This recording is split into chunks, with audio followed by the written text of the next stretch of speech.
So I don't know. I actually don't think it's fair to say Magellan was the first person to do it. He didn't. He got to the Philippines. He didn't do it. Exactly. Yeah, but Drake was certainly in one of those. Yeah, yeah. Well, he was the first of anybody to captain a ship all the way around the world. Yeah. So Magellan got 3/4 of the way and then cocked it. So it wasn't him. It was his master or whatever who took it back. So some of the men, and when they got back, they were in an absolutely appalling state. How many of them got? So they set off with. I don't know the story of Magellan's. Yeah. I think they set off with dozens and dozens and dozens, and I think like 16, 17, 18 guys. Yeah, it was like 20. Yeah, I mean they barely made it.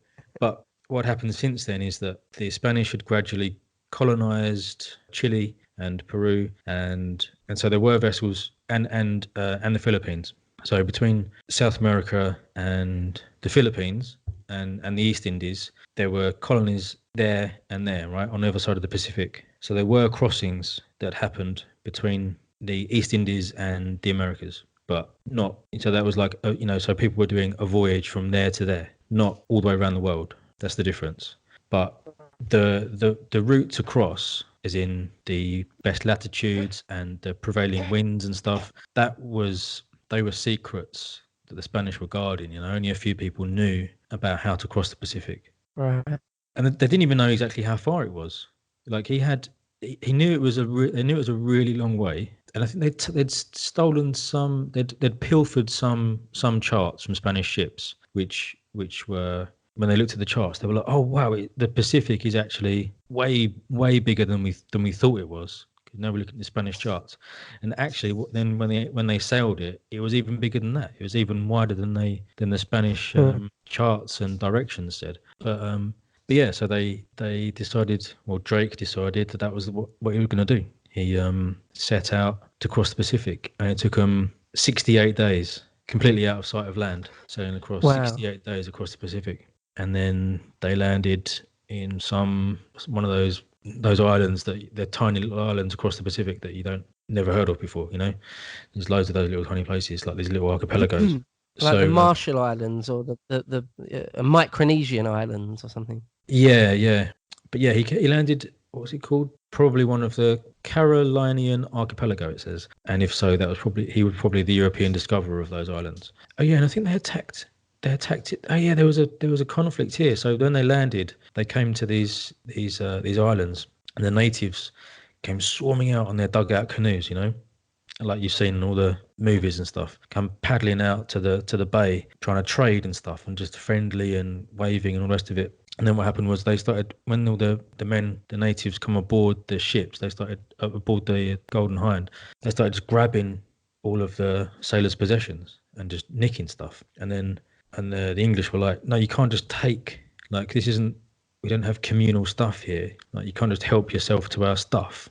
And then the natives apparently were fighting each other for stuff. So like one of them would grab, I don't know, an axe or whatever, or some sort of trinket, and then they would start fighting each other over who would get it. And then the English said, all right, fine, we don't need anything from you, forget it, you can't come aboard anymore, we're not going to trade, we don't care, like you can't come aboard, just stay away. But then the natives started like flinging stones and throwing their like war darts, like little tiny spears at them. And then so Drake said, okay, we'll fire a cannon, and that will scare the hell out of them. So they fired a cannon, and then one lot like did get scared and rowed away. But then the rest of them it kind of angered the rest of them, and they continued to try and attack. I mean, this is kind of staggering, but the natives in these little tiny canoes tried to attack the Hind. And then so Drake said, okay, we'll show them what a cannon can actually do. And they blasted the hell out of them with their cannons and just like smashed through their canoes and mangled the crafts and killed people, and the survivors just ran away and never came back. And then Drake, when Drake was talking about it, he kind of skates over it, and he's obviously he's not proud of it, obviously. And like you do get the impression that he, like I said before, he does seem to generally he likes natives, so obviously he probably felt pretty bad about it. But other references say that they probably killed about 20 of them. But when they sailed away, they put on the map where this was, and they called it the Island of Thieves because they were pilfering types. So yeah, and then from there they sailed into the Philippines, and then they sailed through the Spice Islands. And bearing in mind, so Drake, the Golden Hind is heaving, is lowering the water because of how much bullion and other treasure they've got on board. So they're like carefully sailing through the Indian Ocean, through the East Indies, just thinking like, let's just stay out of trouble. Let's get away from everything. Like we just need to get home. Like this, if we get home, we are all of us set for life. But because it's such an unusual thing to have a big galleon in those waters, they're like creeping from island to island, and then there's like the Sultan of this island and that island that are desperate to try and get Drake to help them in his fight against the Portuguese or the Spanish or whatever. So he's getting kind of drawn into local conflicts as they make their way through. Like the Sultan of Ternate which is one of the Spice Islands. I think him or one of his men come aboard the Hind, like they're all dressed in magnificent, these Southeast Asian Muslim lords and stuff. It's crazy to think about these men in these like billowing silk trousers and turbans and stuff coming aboard the ship, and they're trying to do deals and say, if you help us and attack the Portuguese, we'll give you this and that, and they end up sailing off with their holds full of barrels of nutmeg and stuff. Yeah, so there's again this, like all this stuff, like just this part of his story is amazing. Like if one guy did this and this is the thing he did in his whole life, he could tell this part of the story which would take hours and hours, but it's just kind of a footnote really. He over the next few weeks or months he makes his way from island to island trying to find his way through into the Indian Ocean, and eventually does. Other stuff happens. They hit an undersea rock on some strait, and they're stuck there for like 3 days, and they start chucking cannons over to try and get off they're like stuck on the pinnacle of a undersea mountain basically. They can't get off of it, and they're all praying every day, and they think they're going to die. They think that's the end of the voyage, and then eventually the sea just drives them off of it. But yeah, they were convinced they were going to die, and then they get out into the Indian Ocean, and there's no account of what happens next. He's just kind of, it just takes him a few days, and they just sail across the Indian Ocean, and like nothing happens. They're like, yeah, and then we just sailed across the Indian Ocean, thousands of miles, and then we reached Africa. No big deal. And then no big deal. And then we went to Africa, and then we saw elephants and stuff. Like around the Cape, no biggie. Trade. Yeah, around the Cape, and there's hardly any mention anything about it. It's just like this. The final bit of the voyage is just we went to Africa, we saw some elephants, we traded with some people, we saw something called. They talk about this thing called the oyster tree, and then they get home, and there's this famous bit when they sail back into England when.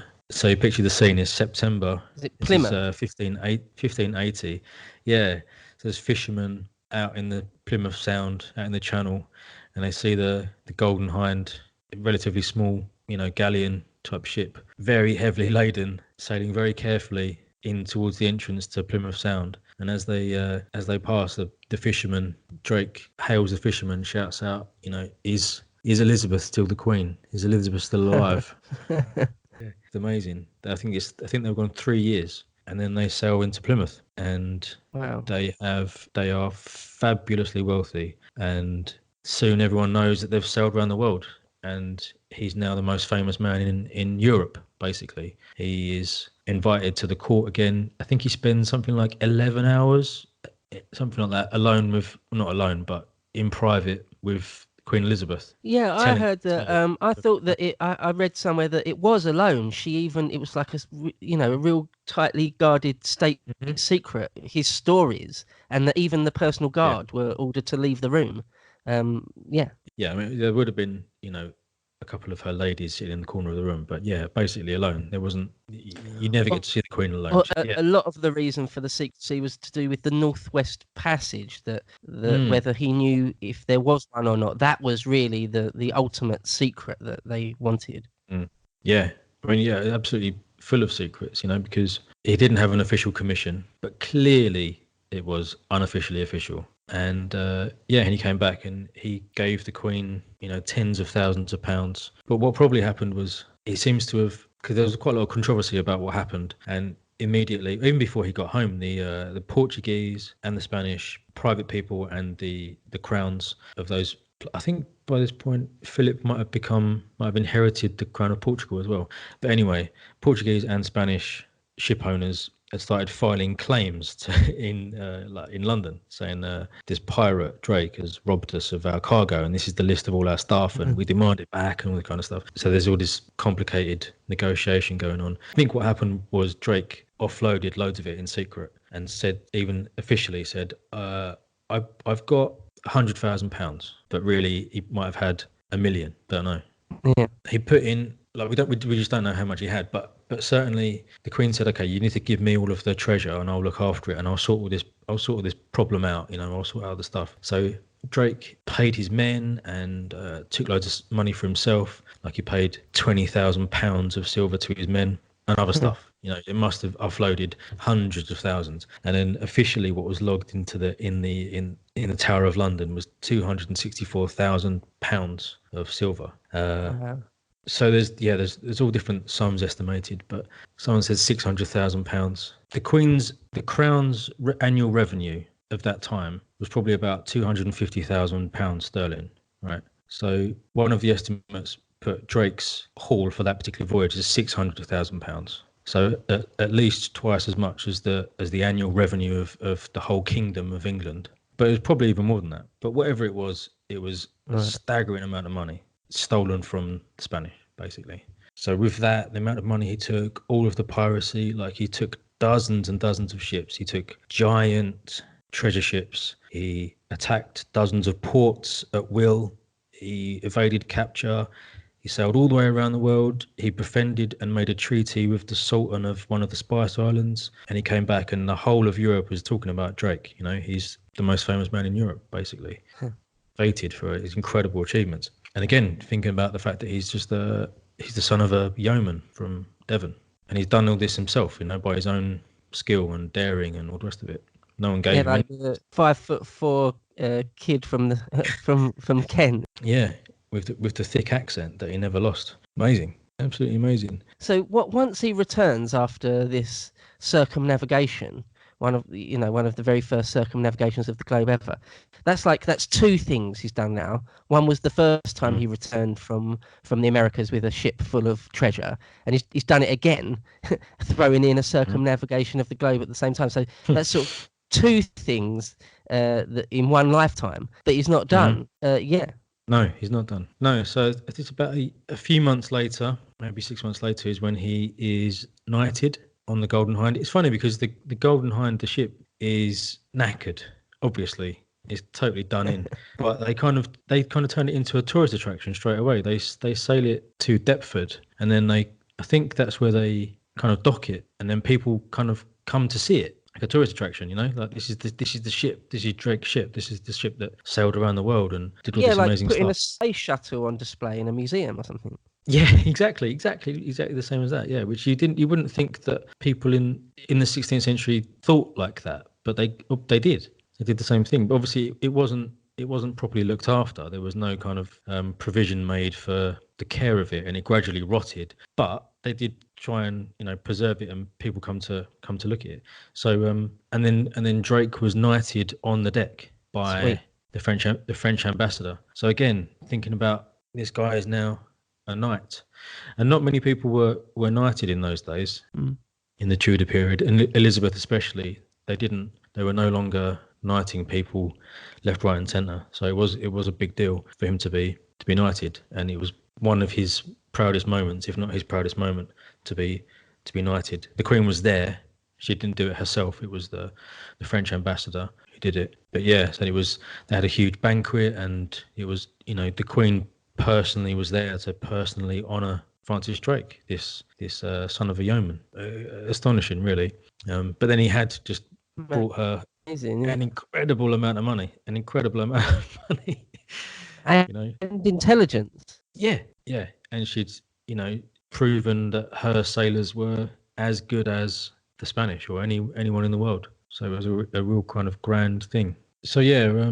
But the war with Spain starts heating up more and more, unavoidably, doesn't it? Yeah, absolutely. So there's kind of, at this point, it's almost, no matter what the kind of peace parties in both kingdoms are trying to do, in some senses it is kind of inevitable. The two kind of biggest kids on the block are now destined to duke it out to see which of them is going to going to still be standing, which is crazy, really, because the English were nothing really compared to the Spanish. Like the power of Spain was incredible, and to really even be thinking of open conflict was a bit crazy. Well, wasn't her policy deliberately one of, not engaging as much as possible? Trying to keep the war, trying to prevent the war from going hot, but just delay and delay and but delay. yeah, just ultimately delaying. Yeah. Yeah, it was basically. She was erratic as well, so she would sometimes do crazy stuff. Like she like a couple of times she seized loads of treasure ships that would go into the army in the Spanish Netherlands and stuff like that. And after years of trying to keep things quiet, she did do some erratic stuff, which made it almost raise the conflict to fever pitch. But and Philip II also he was really hesitant about launching an invasion. He had serious reservations, basically, in practical terms, about how it would work and whether it was even worth it. Like, is it even worth the expense and the trouble of... One of the things that a lot of people were saying was that at least a third, and some people said 2/3 of the English were still secretly Catholic. And if there was an attack on England by Catholic forces, these English Catholics would rebel against Elizabeth. And that Philip received loads of intelligence saying stuff like this. And he was hesitant about believing it as well. But loads of Jesuit priests and stuff, and loads of his intelligence network were saying there'll be an uprising. As soon as we attack, there'll be an uprising and they'll be overthrown, and then England will become a Catholic country. So that was a big driving force for the Spanish and for Philip specifically. And then gradually they knew they obviously had to invade by sea because of the channel. So they gradually built up their forces with that in mind. And obviously back in those days, but even now, it takes years and years and years to build and to organise something of that size. So dozens of ships and thousands of men and all of the organisation that goes with that. It took years and years to put together. It was going to be a land invasion. The Armada was just the transport for a giant army. It wasn't just meant to be just a big naval engagement. They were going to sail up the Thames and, land thousands, tens of thousands of Spanish soldiers in the middle of London and take it that way. Was that not the idea, I think? Yeah, definitely. So the cheeky bastard. The rebellion of the...